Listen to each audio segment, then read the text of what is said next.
Welcome to Beyond the Ocean. Here's a clip from today's guests. It's a lot sexier to sit there and fantasize about owning one than it is to own one. And again, these are big, complex, ecosystems of people, and they're just complex organisms.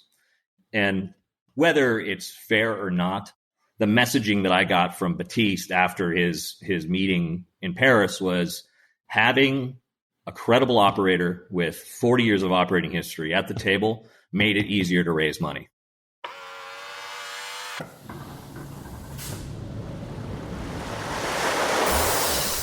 Caught my first tube this morning, sir. Welcome to Beyond the Ocean, the podcast exploring surf parks and the impact of technology on the future of surfing. We speak with technology leaders, investors, operators, and surfing legends to explore this exciting new movement. I'm your host, Chris Klusner. Hello. Welcome back to Beyond the Ocean. I'm so excited today to invite Ryder Thomas, partner at Pro Swell, onto the show. Ryder is a real estate development and operations expert. He's the founder of Pegasus Lodges, a global hospitality management company specializing in remote surfing destinations. At Pro Swell, Ryder and his team bring together 40 plus years of business planning, advisory, and management experience focused on the attractions and water park sector. Ryder's work includes development and design support for early stage projects, which we talk about in this show, as well as a bit more of the origin story behind Pro Swell. Please join me for this wide-ranging and super fun conversation with Ryder Thomas from Pro Swell.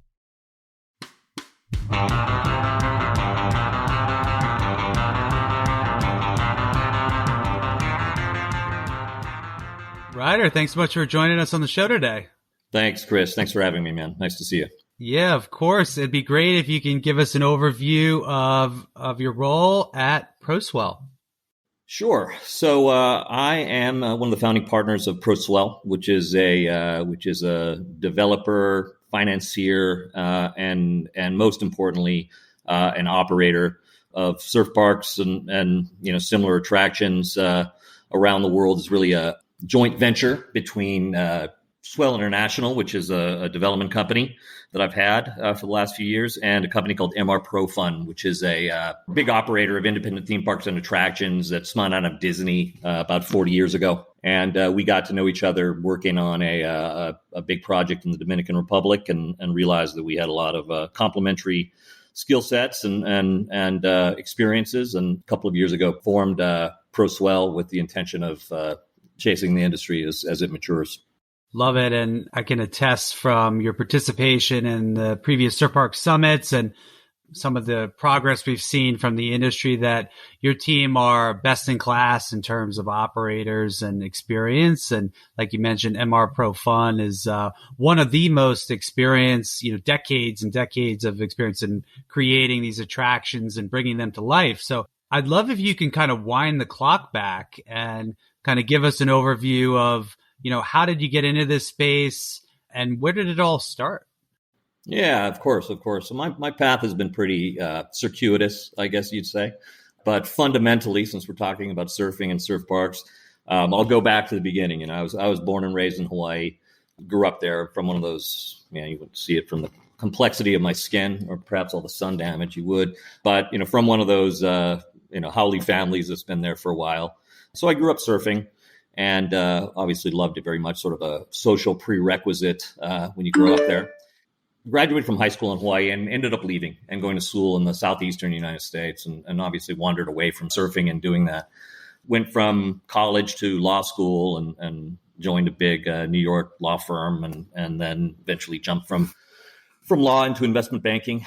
And all the while, I was working my tail off and didn't really have time to surf. But in my early 30s, I guess, I had moved to Los Angeles, and I was living on the west side in LA. And I had kind of migrated far enough in the banking world, so I had a bit more free time. And I started surfing again.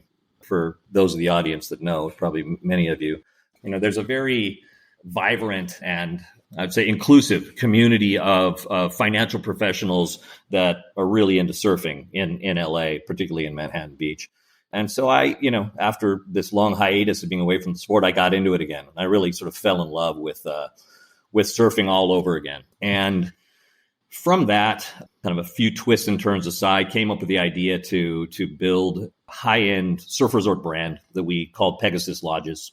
The idea was to really chase what I considered a client base, a growing client base like myself, people that had some disposable income, had more money than they had time, were passionate surfers, and valued the nuances of surf travel that I think are, unique to surf travel. And specifically, this sort of romantic idea of getting on an airplane and going off to some edge of the globe and chasing an empty wave that may or not be out there and enduring some hardship along the way. But, the rewards of having a surfing experience in an uncrowded, perfect wave, it's really, again, it's the essence of what surfing, I think, is for a lot of people.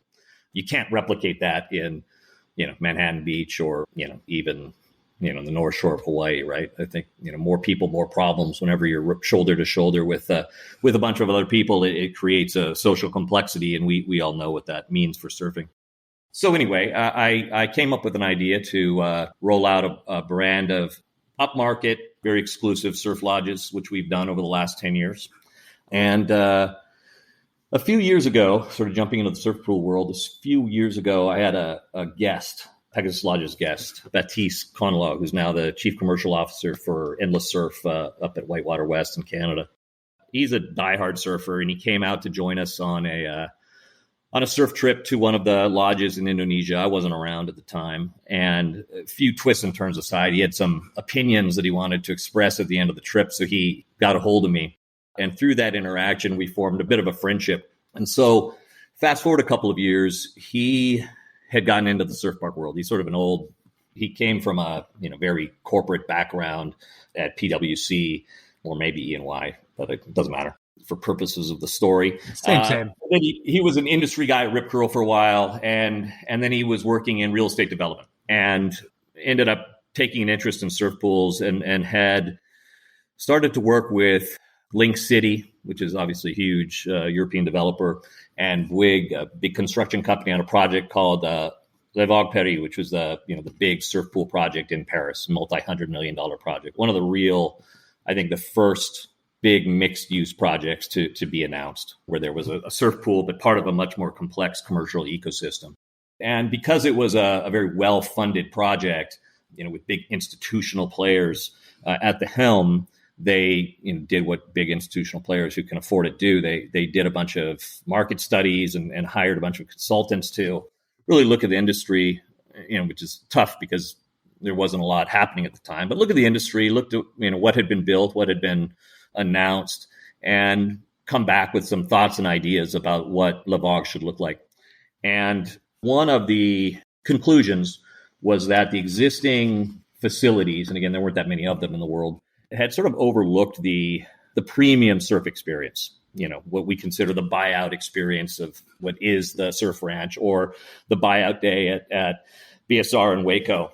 And because Baptiste was, an avid Pegasus client, he had a very good sense of what we did as a company to create premium surf experiences that was really beyond the wave. The wave takes care of itself. It's everything that happens in that sort of guest experience ecosystem beyond the wave that you can really control at the end of the day, at least in the natural environment. And so he gave me a call and we chatted a bit about it. He asked if I would be, interested in consulting a little and helping him think through it. And so from that, we ended up developing a friendship. And fast forward, a year from there, I was presented an opportunity to start working on a big mixed-use project in the Dominican Republic that had a surf pool component to it. And knowing that I was, way behind the learning curve on the surf pool side, at least on the technology side, not to mention the business model, I called Baptiste and asked him if he would come over and take over that component of our plan, which he did. And then he brought in MR Pro Fund, which is a interesting company, as I mentioned, the original partners spun out of Disney in 1980 or 81. It's not a huge company, but they are they punch way above their weight in terms of the type of projects they work on. They're Ferrari World, Yaz Water World, multi-$100 million projects in dozens and dozens and dozens of countries. And as Batiste explained it to me when he first introduced the idea of bringing them in, he said, look, we're raising money in Paris. And I just had a meeting with these guys from Orange County. The moment they walked into the room, the bankers started to relax, because all of a sudden there was a established, credible operator that might not have had operating history in surf parks, because nobody did at the time, but they have unimpeachable track record of developing, managing, operating attractions that are in orders of magnitude larger than a surf park, in some ways orders of magnitude more complex. And again, in a nascent industry where everybody's sort of looking for an edge, that seemed to be an edge. And so I thought, well, that's interesting. Obviously, you don't get off the starting blocks without capital, and you don't get off the starting blocks without leverage in many ways when it comes to your cap structure. That's incredibly exciting. It sounds like you guys got involved together on a project in the Dominican. Is that something you can share a little bit more about? Yeah, of course.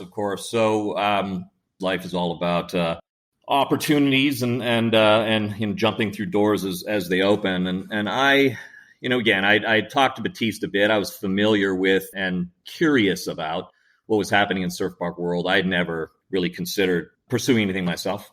But I was in the Dominican Republic at a dinner, actually, and I was approached by one of the, I guess I'd call him, the scions of one of the, very prominent Dominican families. Fantastic guy named Jaime Bonetti. He, it was right when, I can't remember exactly when it was, but it was right when all the eye candy of Kelly's Wave and even BSR was dropping. And he did the usual, hey, have you seen these things? Let's build one in the Dominican. And so we started playing around with different sites and concepts. And it became pretty clear to me pretty quickly that, the industry was, first of all, the lift was huge from a financial perspective. These are big, big, big budgets, as you know. And, at that point, the industry was a little too nascent for me to feel really comfortable about building a standalone surf pool and the business model behind it. And so we quickly morphed from, a standalone surf pool to a more complex ecosystem of mixed use development, hotel, residential, commercial, whatever, with the surf pool as a prominent spiritual piece, but perhaps less significant from a contribution perspective or even a component of the CapEx. It makes so much sense because, it's not about if you can make waves. And that comes up a lot on this show. Is like, wow, you can do it. It's possible. Once you get beyond the fact that it's possible, you have to be able to make waves consistently over 30 years with consumer demand to ride them and make sure that the business makes money and is able to pay the staff to operate it. I mean, not to distill it down to that level and that simplicity, but that's essentially what you're referring to, right? Is, reducing the risk of operation so that the business makes money over decades. Yeah, look, and I think you have a risk in this industry, any passion-based industry. You're going to see a lot of wreckage in the ravine, of passion being the siren that draws people into it. But that passion might not necessarily be enough to result in success. The boutique lodging industry certainly falls into that category. The restaurant industry falls into that category. I would say the surf resort industry falls into that category. It's a lot sexier to sit there and fantasize about owning one than it is to own one. And, and again, these are big, complex ecosystems of people and they're just complex organisms. And whether it's fair or not, the messaging that I got from Batiste after his meeting in Paris was having a credible operator with 40 years of operating history at the table made it easier to raise money. Well, lo and behold, that's kind of a big deal, right? So of course, we immediately waved them in for Vientos and had a similar experience. In the process of working on that project and getting to know each other, we all became friends. And at the same time, started to realize that there were a lot of complementary sort of attributes and skill sets that each member of the partnership was really bringing to the table. Through Pegasus, I was bringing in sort of a unique understanding of surfing and certainly of premium surfing. I know how to create a surf experience, and I know what matters beyond just the interaction with the moving water. that combined with, I think, the operating credibility of an MR Pro fund, to us felt like a powerful combination. And again, makes so much sense. Yeah. And it's all about, again, at the end of the day, right, I'm trying to make it easier for yourself and easier for capital to get comfortable with the story. And you have to kind of go out of your way to accomplish that in a nascent industry where you don't have a lot of the, historical benchmarks to point to that you would otherwise have in a more developed industry. Yeah, like the equivalent in the ski industry. If you were going to create a new ski mountain, first, I don't know if you'd be able to deforest a section of a mountain these days. But in the 1900s, 50 years ago, when that was acceptable, I'm sure it was pretty tough to be the first to build the ski mountain and justify the cost of felling all those trees and putting up the lift to know if anybody was going to continue to come ride it. And you fast forward now when you have lines at for every lift and, they're packed out with families, the Epic Pass exists. So what's the equivalent in surfing? Who was first? And I think you've hinted at it, that the institutional money, the larger banks and investment banks, like they weren't first. It was vibrant, ambitious entrepreneurs that were first. And what you're describing is really this evolution of the whole industry to have more institutional investors, sophisticated investors coming in and really looking much more closely at the numbers than we can assume that early investors may have considered. So I'd love it to go a level maybe lower into Pegasus. And when you describe like that luxury surf experience, like it's probably, things like, great food and a great hospitality experience, easy to get there or making it easier. Are those the things that you're referring to, or what other elements make up a luxury surf experience? Yeah. I mean, the word luxury is complicated and one that I generally sort of recoil at, because luxury means many things to many different people, obviously. My nightmare guest at Pegasus is somebody that's coming is the Russian oligarch, man. Not present challenges aside. Yeah. I mean, luxury is luxury, and that can be a very tall mountain to climb when the expectation is traditional luxury. But there's this whole idea, and we sure as heck didn't come up with it.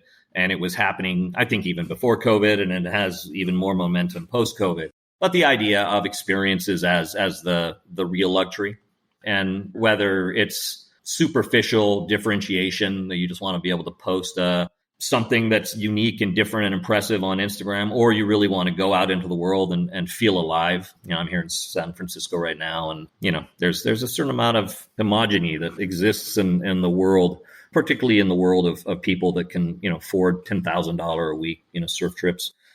It's first and foremost creating unique experiences that make people feel alive and like they're in the world, right? The rough edges can be part of that. The challenge, the fact that you have to fly. I mean, to get to our places in Indonesia, it's a solid 24 to 30 hours of traveling door to door. That's a tremendous hardship. So there's that, all of those components of it. Once you're there, obviously, right, the food has to be good. The service has to be good. But they're not coming to you for the club sandwich. They're not coming to you for the thread count in your sheets. They're coming at a very basic level for access to a scarce natural resource, which is that empty wave that's on the edge of the earth, where they're not going to be out there with 50 of their buddies or 50 of their best friends. So that's on the one hand. But really, in my opinion and in my experience, it's something far more complex.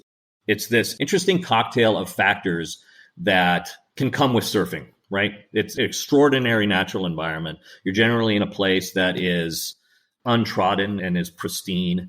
You're experiencing in this really sort of unique, soulful way. That has nothing to do with the wave you're catching. That has everything to do with sitting out in the water and reflecting on your experience and on your interaction with the world or that world, and then starting to look around and identifying other components of that ecosystem that you ascribe value to. And so the first and most obvious one is companionship and camaraderie and being there with your friends or meeting new friends along the way. Again, I was born and raised in Hawaii. I've been surfing since I was, 6. I hate, capital HATNE. I hate sort of the localism component. I hate that aggressive undercurrent of hostility and, forgive me, just sort of machoism bullshit that is so pervasive in surfing that really keeps somebody that has not been steeped in it keeps them out. Look, I get it. I get why localism exists. I get why it is important to have enforcement of lineups and from a safety perspective, from a scarcity perspective, from all of these factors. I understand all of that. But what that also does is it prevents you from accessing the very thing that I mentioned a few minutes ago, which is that incredible cocktail of circumstances that make you feel so connected to the world that surfing can bring you.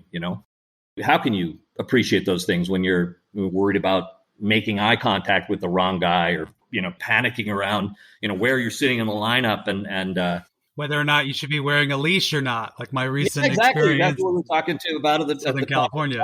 Yeah. Can't wear a leash. Have to wear a black wetsuit. When you put your, it's like the Chaz Smith book. You put your hands in your wetsuit. Do you not put your hands in your wetsuit? It's just all these things that sort of overwhelm you in surf culture and in surf, I guess, society rather. And in these natural environments, all that stuff's gone. It's just, in its best demonstration, it's just the guest and the place, right? And the people around them. And that is an extraordinarily intoxicating cocktail of factors.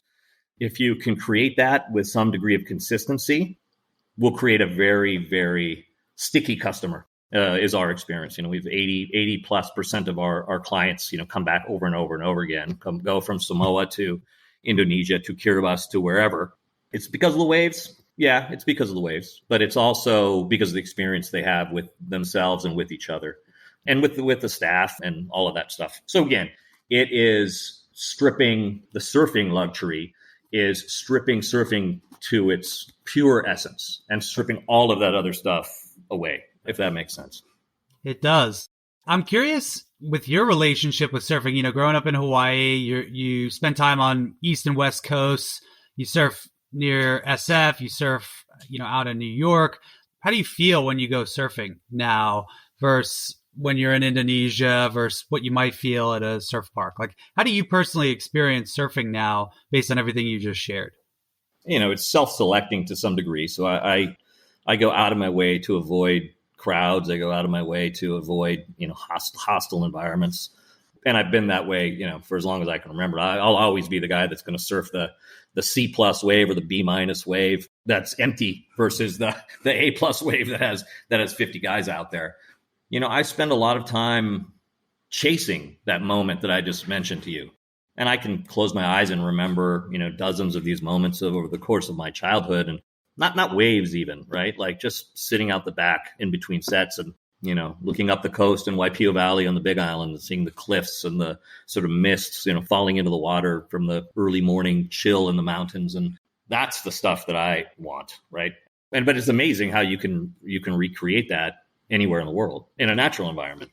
That's the experience I have in Indonesia. That's the basis upon which we do all of our sort of site selection and guest experience sort of selection at Pegasus. It's all based on where we think we can reasonably recreate that experience. And so that's the experience that I chase when I'm here in San Francisco, and with varying degrees of success.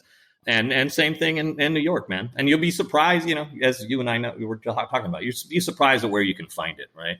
And then a lot of it is the next thing that I had mentioned is community and just being social. And I surf, almost every day here in San Francisco because I have a community here that I just love to go surfing with. And we'll go surfing, regardless of how great it is. And very often it ends up just enduring a half an hour of shitty waves so we can, have an excuse to go get a breakfast sandwich at Devil's Teeth, or whatever.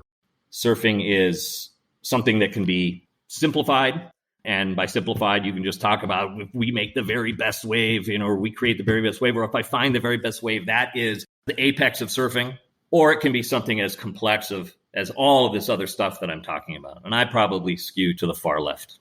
How do you measure that kind of thing, or in terms of guest satisfaction with Pegasus and maybe looking forward towards future surf park projects that you work on? How do you assess that complexity of guest experience? Because I know you're family man, you have 5 kids, you said, right? Yeah. How do you measure guest experience, and how do you think about guest experience for the non-surfing family members that might come in the future? Those are two different problems to assess. I mean, I think in terms of the assessment of guest experience for the surfer, There's an interesting segue from the Pegasus experience in the natural environment that I'm talking about to the surf park experience. And it comes with a story. So Baptiste invited me when he was doing the sites or the tech selection for Paris. He was going to be out in Waco with his test team. It's the best thing about this industry, right? All the R&D you get to do, and it's hard to do with a straight face sometimes. But anyway, so he had a 2-day test at BSR with a few surfers. He invited me along, and we had these 2-3 hour sessions, one in the morning, one in the evening for 2 days, where it was just 4 of us out there. And obviously that was amazing. But where I had this aha moment was one day in the middle of the day, he had a meeting, and I just signed up for a public session. And as you know, at Waco, it's 9 surfers in the advanced session, 3 groups of 3. And it was like, me and 4 guys from New Jersey and 4 guys from California. It started out as we were all waiting for the session to start. It was that same, kind of BS, like posturing hostility, everybody sort of sizing each other up, highly factionalized in terms of, the California guys were over there, the Jersey guys were over here. I was sort of standing in the middle and trying to make small talk. And it was awkward. And then the session started. As you know, in Waco, there's an order, man. There's a queue, and the first 3 go, and the next 3 go, and the next 3 go, and you're getting so many waves, you're exhausted. So, the scarcity sort of evaporates, right? And midway through that session, these 9 guys that were, this sort of motley crew that were mixed together. As I said, there was a degree of nexus between some of them and not all of us. But anyway, it formed this sort of cohesive group of 9 surfers that were all watching each other, all cheering for each other, all paying attention to whether or not the other guy was having fun and, commenting on waves. I mean, it was amazing. And then the session was over and everybody kind of gave each other high fives. It was awesome. And then everybody went their separate ways and I never saw them again, right? That's kind of the energy that I'm talking about when I'm saying when you can distill something surfing down into something that's really, sort of pure and connected. That was one of those moments. Now, as I think about it, what can you do to advance that connection, to maintain that connection, to keep people interacting? Easier to do with a destination experience, harder to do with day use. But, as I think about the surf experience beyond the waves, any of these technologies are going to produce great waves. I mean, we all know that, right? And Waco is an interesting example because there's nothing perfect about that place.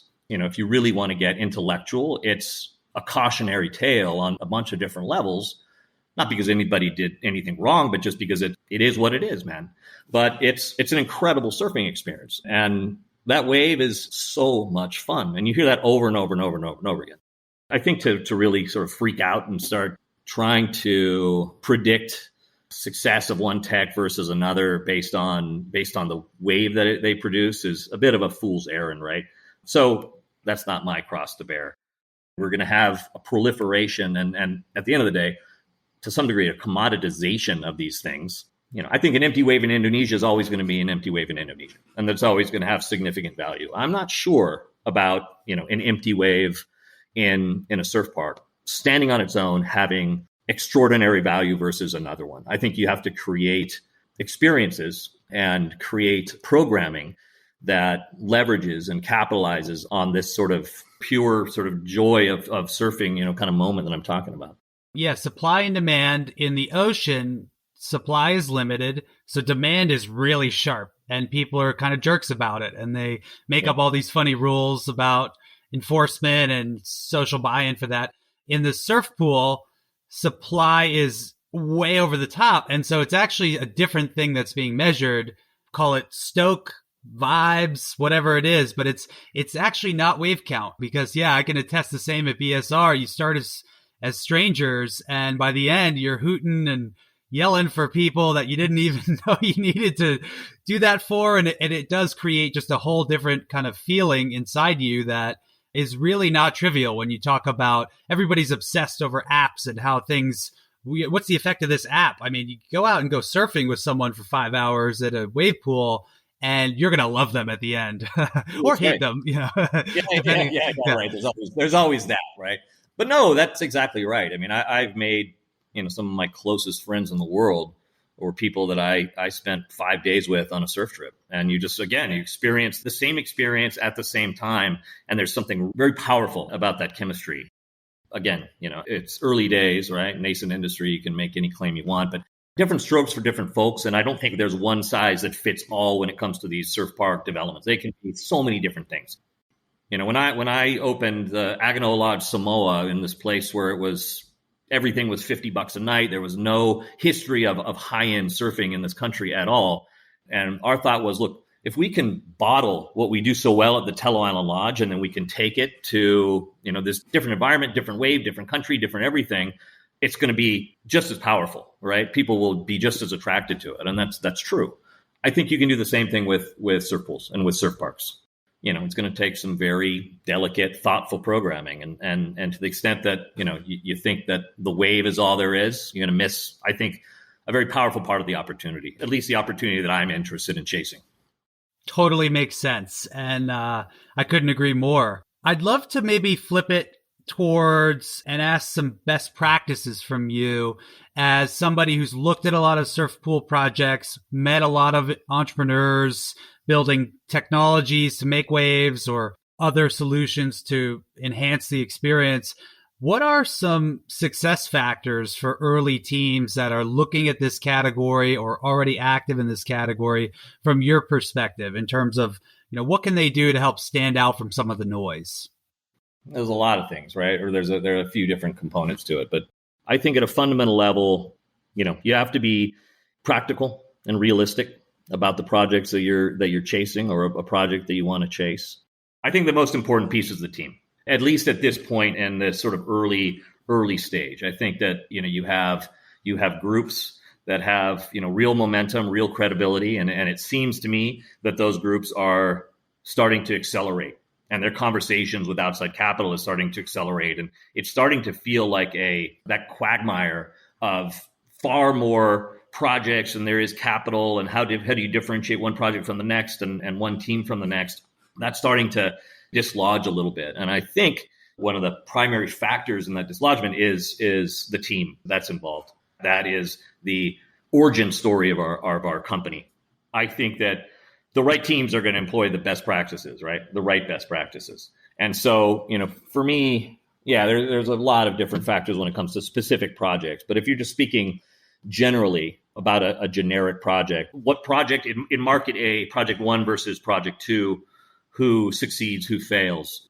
It's going to be who's able to bring the money and then who's able to execute. And that comes down to, it's all chicken and egg stuff, right? That's going to be who's going to be the most capable party to navigate through pre-development, navigate through a potentially onerous entitlements, regulatory landscape, get the project to a point where it's shovel ready, manage the development, and then once the development is over and you have in hotel speak, a certificate of occupancy ready to go, who's going to be most capable of operating it most profitably and most effectively? The answer to that question is going to go straight back to who gets the capital is going to end up dictating who's going to be able to pull this project off. To go back to the top of the question, to me, it's team, and it's being very practical and detail oriented about your business model and your numbers, like really drilling down, right? I mean, I think the biggest mistake that people make, and it's really easy to make it in a new industry because you don't have historical benchmarks that you can run to, is using plugs in your financial model. That's one of the first things I learned as a baby investment banker was like, you have to be able to drill down. There's a layer, another layer, another layer, another layer, another layer. And at some point, that runs up against the lack of information. And then that becomes a game of assumptions. And so you have to have intelligent assumptions that are thoughtful and well articulated. And, generally the groups that are going to be able to make those assumptions are going to be groups that are sophisticated, groups that have spent, time in either this industry or in other analog industries that they know very well. Yeah, it makes sense. And, in terms of drilling into those numbers, I won't go into the cost side, but I do want to ask how you think about the demand side. And, I won't go into the cost side because there's just so many factors like power, land, water, costs. Those vary if you're in Texas or California, like by a lot. Almost enough that your project could make sense in Texas, but you probably couldn't build BSR in California. Legally, entitlement-wise, the cost of electricity. So there's a lot on the cost side. But on the demand side, that's something that's pretty interesting because How do you think about that for Pegasus, for example? Because most of these projects look at how many surfers live within a couple hundred miles, but Pegasus is probably not thinking that way because you're remote island destination. So how do you think about demand and roughly, assessing demand? How should teams be thinking about that part of the success factor formula? Pegasus is a different story, right? We're looking at building these little lodges on the edge of the earth. And when I think about, we're up in the process of just about to break one on really cool one on the north coast of the Dominican Republic. And, when you think about what's it going to take to achieve success in this project, you're 1,000 people a year, 1,500 people a year. In the whole world, you have to get 1,500 people to show up. Some of the smaller properties, you need 200. So that's a different game. There's no end to the suffering and hardship that surfers will endure to get to a place if there's an empty wave on the other side of it, right? And the number of people that, we've had sitting in hotel rooms for 10 days in Indonesia over the last 2 years, just so they can go up and get to some empty part of Indonesia, while the quarantine stands, speaks to that.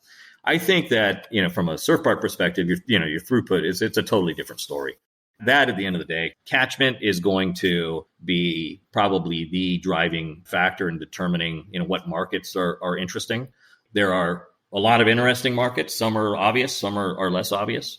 I think there are a lot of markets that are probably too small. And, you have to have that. It's that perfectly triangulated solution of, the right land costs, all of these sort of things. And then, that's on one side. And the other side is who's going to show up and what are they going to pay? And so we're crazy dogmatic about markets and really understanding them. And that's almost the first thing that we do. And intuitively in the back of your head that one market is interesting and another one isn't. It's not always the factors that you would think it is, right? Like you don't necessarily have to have some significant population of, native surfers or some indigenous endemic population of surfers. You don't have to have an Orange County to make it work, but you have to have, significant catchment just in terms of a general population. I mean, look at the number of projects that have been announced in London in the last handful of months, year, whatever. A lot of projects for this place that I don't necessarily, I've been to Cornwall. I know there's surfing in the UK, but I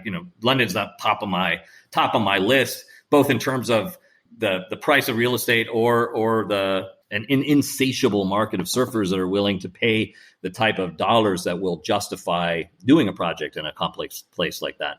Yet, those projects or some subset of them will happen.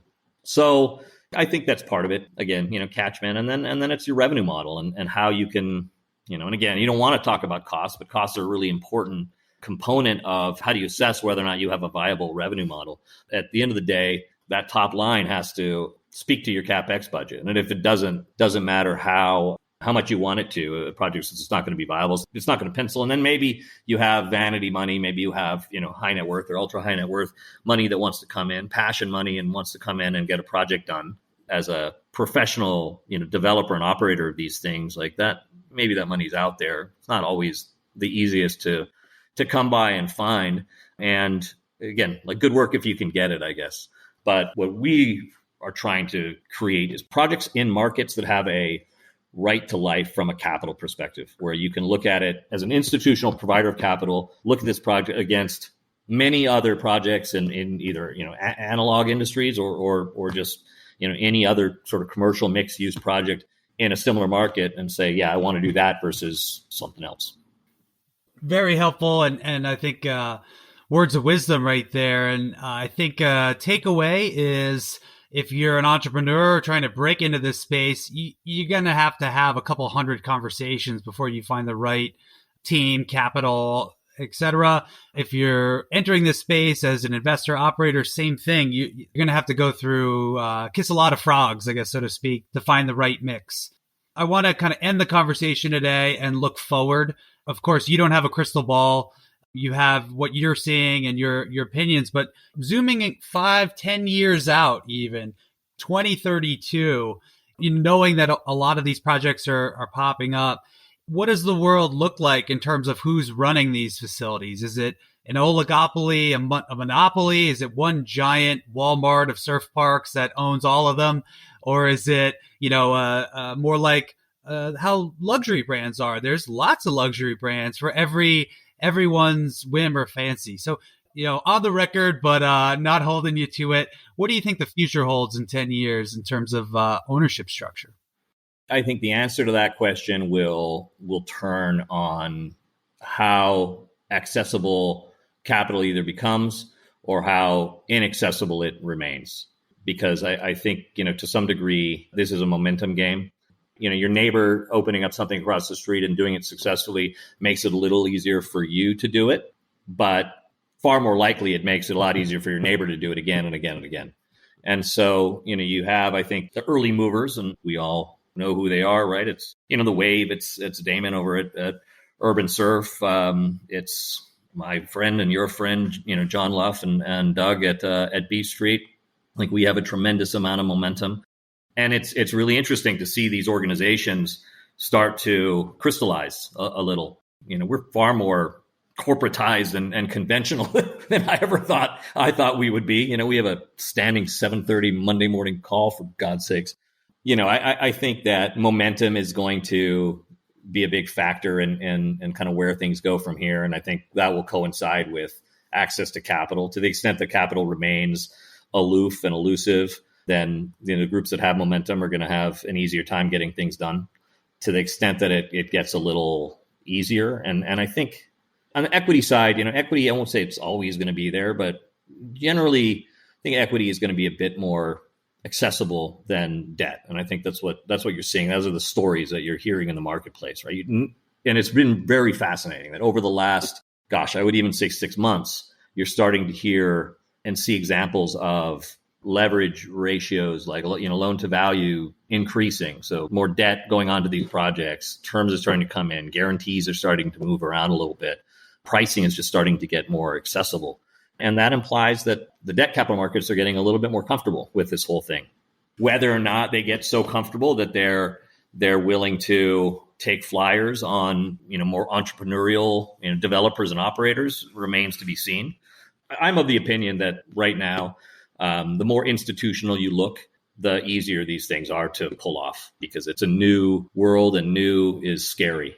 Nobody on Wall Street or in the financial markets keeps their jobs by doing things that are new, right? If you're investing your own PA or your own, on your own behalf, then yeah, man, buy CDS and go big, man, and make $1 billion. But if you screw that up, you're going to be riding a service elevator with your banker's boxes down onto the street, right? And so safety is I think where capital goes first. So that's that. Institutional, I think, is sort of where things are headed. And not from a massive institutional perspective, but just, again, groups that have momentum, multiple projects, all that kind of stuff.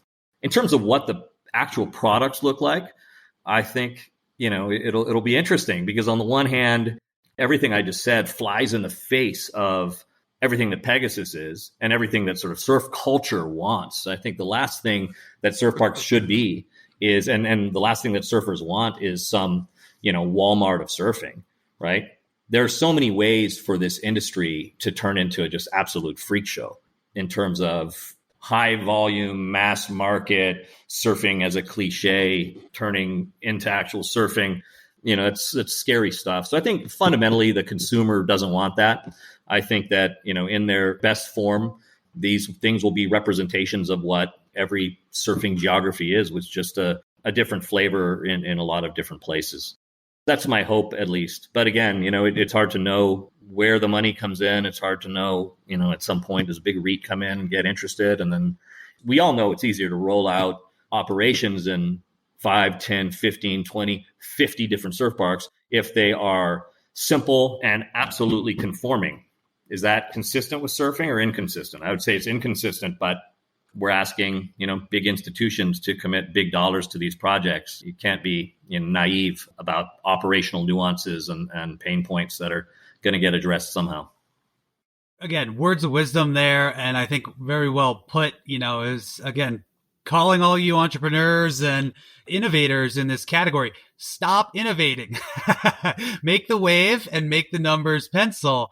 Don't pitch the novelty of the experience, of course, but it shouldn't be, we're going to make up a new way to do food and beverage on Bitcoin, or none of that is going to matter to, especially to institutional investors. They want to see consistency, and to the extent you can lean on experience and build up that team and the expertise and that repeatable playbook, like you mentioned, the Wave, Bristol announcing London, Urban Surf, Sydney complementing their Melbourne facility. So multiple facilities proving that playbook over time, and sounds like makes so much sense. Those are the teams that are going to win. It seems to be the playbook. And that's not to say that there's not extraordinary opportunity for individuals and entrepreneurs and not in a pejorative way at all, but dreamers to come in and I think have outsized impact on how the industry develops and evolves. I think it's just important to be mindful about the path of least resistance, or the path to success doesn't necessarily come by either, going it alone, or another thing that I think happens is shunning the world outside of surf. You're not a surfer, therefore you can't possibly understand, my vision, or you can't understand how you could possibly create a surf park experience. That's a mistake. Love that. Thank you so much for this conversation. This was super fun, and I think the audience is really going to love it. In terms of how can folks learn more and the types of folks you might want to hear from, are you kind of looking for new partners or pitches at this point? And even if not, how can people learn more about what you're up to? Again, we have our hands full with a handful of really cool projects in different parts of the world, but always interested in having conversations and looking at new projects. And, just because we're busy doesn't mean you can't be more busy. I really enjoy the space. This is passion-fueled stuff. I love surfing, and I love the industry, and it's really interesting you don't get many opportunities in life to sit on the leading edge of a burgeoning industry where there's less and less doubt about whether or not this is actually going to be a thing. We all get to sit here as early movers and watch it unfold. Our company, again, is Pro Swell. It's pro-swell.com. You can shoot me an email at Ryder at pro-swell.com or Ryder at Pegasus. Awesome. Pegasus Lodges. So we'll make sure the updated and the websites and your contact info are listed in the show notes. Thank you again. This was super fun, and excited to see you make some waves over the next couple of years. Awesome. Hey everyone, here's Chris again. Thanks for tuning in to today's episode. For those of you who want more information on surf parks and the topics covered in these episodes, Surf Park Central's Insider membership might be for you. Insiders are people serious about surf parks and the organizations they represent. You can join Insiders for a monthly membership fee and rewatch all the surf park summits that have ever happened. You can get transcripts, access to research reports and white papers, even see webinars with special guests like those who visit us on this podcast. So check out surfparkcentral.com/insiders to learn more about this exclusive professional community for surf parks. Check it out, surfparkcentral.com.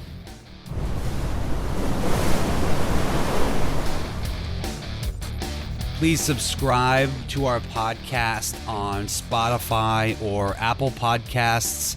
Do leave us a review if you like what you hear. It really helps us to get the word out, get featured, and get more people to listen in. Also, please check out our website, beyondoceanpodcast.com.